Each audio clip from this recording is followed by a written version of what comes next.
এই গভীর শীতের মধ্যে রাত এখন প্রায় 11:30টার মতো বাজে। এই সময় নদীর পানি একদম শুকিয়ে যায়। তো আমরা ভাবলাম যে আজকে নদীতে গিয়ে মাছ ধরা যাক। আমরা একজনেও জাল মারতে পারি না, তাও ট্রাই করতেছিলাম যে আসলে হয় কিনা। প্রথম কয়েকটা খেয়া দেওয়ার পরেই অনেকগুলো মাছ পেয়েছি। তারপর ভাবলাম যে আরও কিছুক্ষণ ধরা যায়, কিন্তু লাস্ট মুহূর্তে গিয়ে আমরা এই বড় চিংড়ি মাছটা পেয়েছি।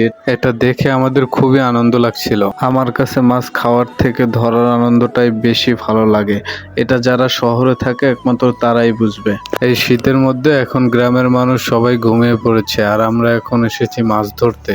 আর আজকে খুব বাতাসও ছিল, যেটা আমরা একদমই সহ্য করতে পারতেছিলাম না। একে পানির ঠান্ডা, তারপর আবার বাতাস। তাও সব শেষ আলহামদুলিল্লাহ যে আমরা এইগুলো পেয়েছি। যদি না পেতাম তাহলে তো কিছু করার ছিল না। তারপর আমরা দুজনেই হ্যাপি যে আমাদের এত রাত্রে আসাটাও সফল হয়েছে।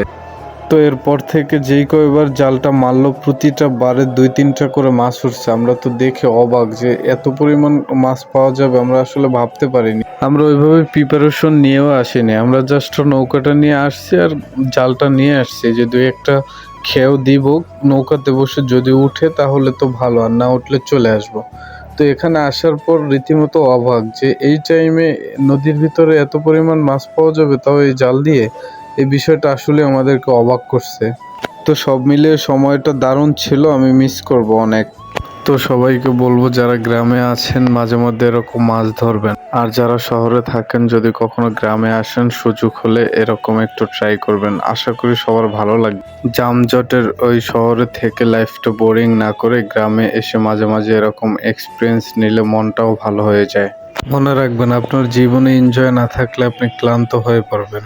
তাই বলবো যখনই সময় পান হয় ট্যুরে কোথাও ঘুরতে যান, না হয় গ্রামের বাড়িতে গিয়ে ঘুরে আসেন। দেখবেন সবকিছু মিলিয়ে আপনার জীবনটা অনেক সুন্দর। জীবনটা উপভোগ করুন, নিজেকেও মাঝে মাঝে সময় দিন, দেখবেন দারুণ লাগছে, সময়টাও ভালো কাটছে, নিজের কাছেও ভালো লাগছে। আমার কাছে তো আজকের দিনটা খুবই ভালো লাগছে, তাই ভাবলাম আপনাদের সাথে একটু শেয়ার করি। এই জন্য মূলত ভিডিওটা করা। তো সবাই ভালো থাকবেন, সুস্থ থাকবেন, আল্লাহ হাফেজ।